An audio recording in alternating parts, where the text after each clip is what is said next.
Eh bien, bonjour à tous, bien content de vous retrouver cette semaine encore. Et cette fois-ci, le thème de cette vidéo, ce sont les lavandes. Alors, des lavandes, oui, elles sont pas en premier plan, un plan intermédiaire. Et donc, c'est un petit peu plus délicat parce que tout ce qu'on a à faire est petit. Voilà, allez, c'est parti pour ce petit commentaire sur ces lavandes. Alors avant de commencer les lavandes, eh bien, il nous faut mettre ce qu'il y a entre les lavandes, c'est-à-dire les herbes, le terrain, si c'est un terrain que vous faites, et que les pierres se voient, et ensuite vous faites les lavandes, puisqu'en fait ça va passer par-dessus. Donc dans un premier temps, je pose le côté foncé, le côté clair ensuite. Voilà, et surtout mettez de la matière. Ça ne sera pas possible de faire une liaison si vous n'avez pas de matière. Comme c'est fait au couteau, hein, c'est absolument indispensable. Et ensuite, eh bien, vous partez d'abord du côté clair, puis avec la pointe du couteau, vous allez faire le côté foncé.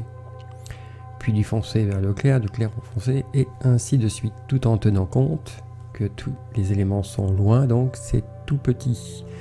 C'est un petit peu délicat, hein. Quand c'est du premier plan, c'est quand même nettement plus facile que quand les plans sont un petit peu éloignés. Alors, ce qui n'est pas évident en fait dans cette manière de faire, c'est de ne pas se perdre. Parce qu'on a vite fait en fait d'oublier que ce sont des petits bosquets arrondis, et on a vite fait en fait de faire des belles taches violettes, pardon, et ça ressemble plus trop à grand chose. Donc c'est pas trop évident. Voilà. Donc cette vidéo est un petit peu longue, mais j'ai pas voulu couper quoi que ce soit parce que ça a l'air simple. Enfin, le principe est simple, mais par contre le coup de main est assez difficile à maîtriser. Donc j'ai préféré en fait faire une vidéo plus longue pour que ce soit entre guillemets plus clair, même s'il suffit de repasser la vidéo en fin de compte, hein, mais les rouleaux sont pas toujours orientés de la même façon. Là on les a sur le côté gauche, puis au centre et après à droite. Et ça, le principe, même s'il reste le même, le point central change, c'est-à-dire que vos coups de couteau sont au centre quand c'est bien en face, par exemple. Mais ce point, en fait, se décale un peu vers la gauche ou se décale un peu vers la droite, suivant l'orientation de la perspective. Et ce qui n'est pas évident, en fait, c'est de penser un petit peu à tout ça quand vous le faites. Voilà. Il s'avère en fait que tout ce que je suis en train de faire là est un petit peu trop petit par rapport à ceux qui suivent après. J'ai fait des rouleaux, des largeurs de rouleaux beaucoup plus larges par la suite, donc je suis revenu là, ici, sur ce que je suis en train de faire là, pour élargir un petit peu tout ça, pour qu'il y ait davantage d'harmonie entre ce qu'il y a devant et sur les côtés. Alors, n'hésitez pas aussi à enrichir vos teintes. Là j'ai un côté clair, un côté foncé. Alors côté couleur, je vais vous en dire un petit peu plus, puisque des personnes parmi vous m'ont demandé avec quoi je peignais. Alors dans mes prochaines vidéos, ça sera plus clair tout ça. Aujourd'hui je vais me contenter en fait de vous dire exactement ce que j'utilise comme teinte. Alors d'abord vous avez un violet permanent moyen de chez Rembrandt. Ensuite j'ai utilisé un violet rouge de chez Sennelier. Pour les ombres, j'ai utilisé un bleu Outremer foncé et du blanc, évidemment, pour éclaircir un petit peu les teintes. Quelque part, c'est important et ça l'est pas tant que ça, parce que ce qui compte, en fait, c'est ce que vous allez ressentir. Et ce que j'utilise aujourd'hui, je ne l'ai pas utilisé dans le passé, et il se peut que dans l'avenir, je change aussi d'idée, parce que je fais des tests, j'essaie d'autres couleurs, d'autres marques. Et ce qui est bon aujourd'hui ne le sera peut-être pas demain. Alors, je parle pour aujourd'hui, et aujourd'hui, pour moi, ce qui est important, c'est surtout la manière dont vous allez traiter l'ombre et la lumière, et quelles que soient les couleurs que vous utilisez. Pour moi, ça, c'est important. Beaucoup plus important que les teintes en elles-mêmes. D'ailleurs, ce qu'on peut remarquer, c'est que le côté sombre est quand même assez puissant, assez fort, et malgré tout, il en reste quand même pas grand-chose par rapport au côté clair. Le côté clair, il existe, mais il vient plus facilement manger. Alors, il y a une couleur que j'ai oubliée, c'est le terre d'ombre brûlé. Pour faire les ombres assez fortes, assez marquées, je mets aussi un petit peu de terre d'ombre en quantité variable. Variez vos teintes aussi, ça c'est très important. Le couteau, c'est surtout un travail sur la toile, ce qui fait que les mélanges sur la palette sont très peu faits. Une base bien sûr, mais pas plus que ça. Alors là, je suis en train de mettre en place, bon, enfin c'est pas prêt pour le moment, mais vous verrez par la suite les mélanges que je fais. Mais ça ne sera pas pour tout de suite en fait, j'ai pas encore tout à fait le matériel nécessaire pour pouvoir filmer correctement tout ça en même temps.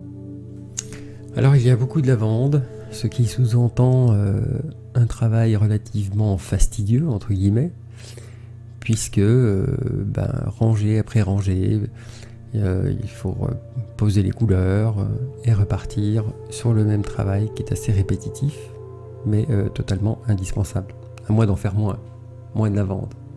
Mais très honnêtement, ce serait vraiment dommage parce que c'est quand même très joli. Donc il faut prendre son bonheur en patience, hein. C'est pas un mal hein, de peindre comme ceci, c'est plutôt réellement un bonheur. Et voilà, il faut penser donc à tout ce que je vous ai dit un petit peu auparavant et refaire autant de fois que nécessaire. Alors à titre d'information, si vous voulez faire des lavandes au pinceau et non au couteau, eh bien à ce moment-là, le principe reste le même. Vous faites un côté foncé, un côté clair, mais cette fois sans matière. Et avec un petit pinceau éventail, vous faites le même travail. On obtient le même résultat. Donc cette fois, tout est lisse, hein, pas d'effet de matière. Et ça marche très très bien. On obtient de très très bons résultats. Ça m'est déjà arrivé de réaliser des tableaux lisses cette fois, hein, pas de matière. Avec un petit pinceau éventail, ça marche très très bien. C'est un vrai bonheur aussi.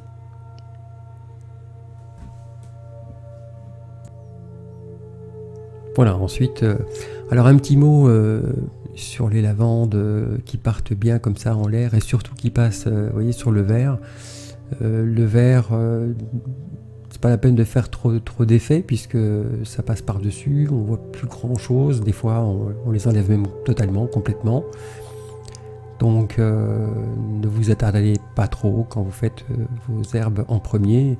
Ne donnez pas trop d'effets puisque de toute façon, on n'en verra plus grand-chose. Vu la distance et vu la quantité de peinture qui passe par-dessus.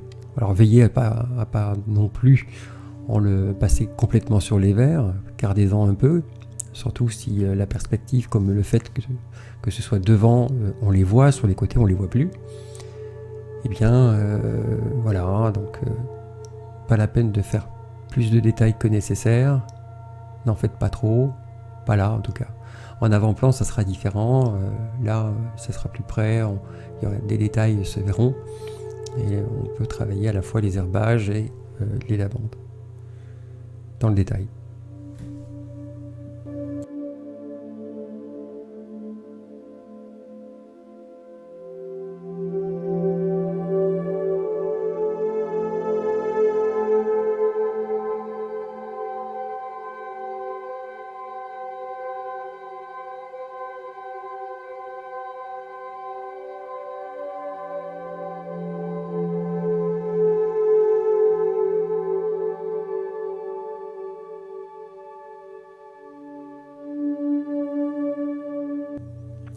Alors la vidéo et la vitesse est multipliée par 2,5, 3, ça dépend des moments.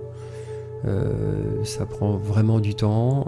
Et puis encore une fois, je trouve que c'est pas plus mal de voir un accéléré parce qu'on se rend mieux compte du mouvement arrondi qu'il est moins détectable en fait quand je vais plus lentement. Là, vous voyez, là on sent nettement l'inclinaison. Et cette inclinaison est importante puisque en fait vous créez bosquet par bosquet en passant les uns par-dessus les autres. Voilà, ça c'est vraiment la base qu'il ne faut pas oublier. Alors c'est une manière de faire, il y en a d'autres évidemment. Moi je préfère très largement celle-ci parce qu'elle donne un effet de matière que je trouve très très sympathique. Et après il faut voir d'autres peintres qui traitent les lavandes d'une autre manière. Et c'est tout l'intérêt justement de voir les uns les autres comment on traite les éléments, les choses, et de pouvoir choisir ensuite en fonction de notre ressenti ce qui nous plaît, de ce qui nous plaît moins, voire pas du tout. D'ailleurs, je profite de ça pour parler un petit peu du style. Souvent, on entend dire il faut trouver son style. Eh bien, le trouver, c'est une erreur. Parce que plus vous allez chercher, mais moins vous allez trouver. Par contre, si vous le laissez venir, c'est-à-dire que vous ne le cherchez pas, c'est là que vous allez le trouver. Concrètement, ça veut dire quoi? Ça veut dire que plus vous cherchez, alors si vous avez des idées parfaitement claires, que tout est clair en vous, à ce moment-là, pas de problème. Par contre, si c'est pas le cas, si c'est un petit peu le flou, et bien souvent c'est le cas, eh bien pour faire venir son propre style, il faut aller regarder un petit peu ce qui se passe chez les autres. Et chez les autres, vous allez vous apercevoir par exemple que vous allez aimer particulièrement un peintre parce qu'il va très bien faire l'eau, ou il va très bien faire des paysages, des arbres, des herbages. Et petit à petit, en fait, vous allez doucement reproduire, refaire, ou tenter de refaire au maximum ce que fait quelqu'un dans un domaine particulier. Et vous allez prendre comme ça, par-ci, par-là, un certain nombre de choses, un certain nombre d'éléments qui va venir un petit peu gonfler votre technique, vos goûts en même temps, puisque ça se fait en même temps.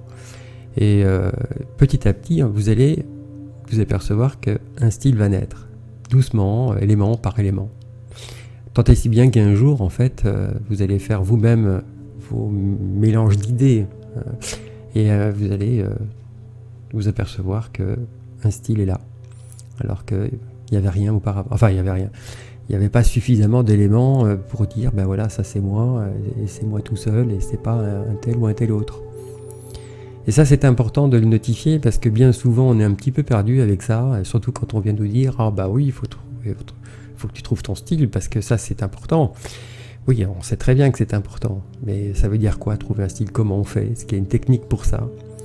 Une technique, non, mais un ensemble de techniques chez les uns et chez les autres, oui, totalement.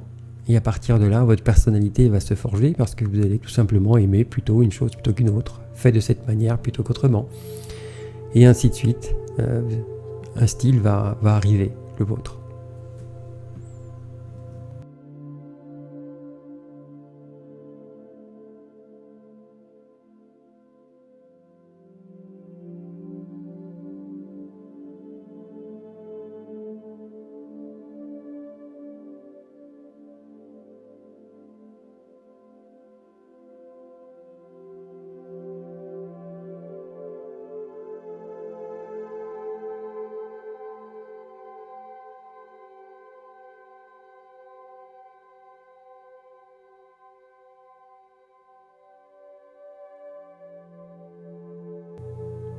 Voilà, alors comme je disais tout à l'heure, la vidéo, je ne la coupe pas, je vous montre tous les rouleaux, les uns après les autres, parce que je pense que c'est utile de regarder, même si c'est la même chose, mais regardez bien, vous verrez, il y a quand même quelques nuances, des différences de teintes, des choses comme ça. Observez cela. Je ne vais pas me répéter, c'est inutile, ça, simplement observez bien. Voilà, tout à l'heure.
Voilà, là on se rend mieux compte de ce que ça donne en reculant un peu.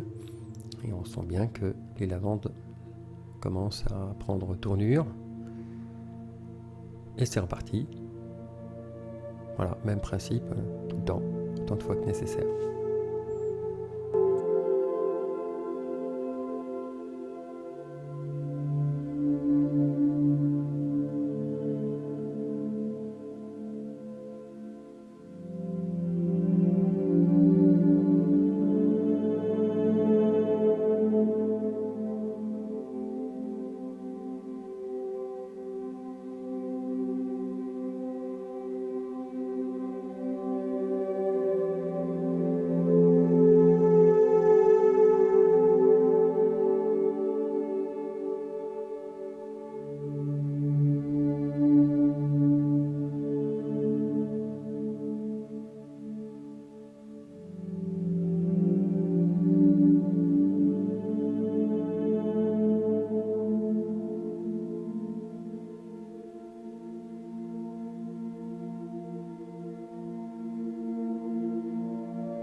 Alors évidemment, dans la réalité, ils sont beaucoup plus rangés que ça, et les couleurs sont plus uniformes.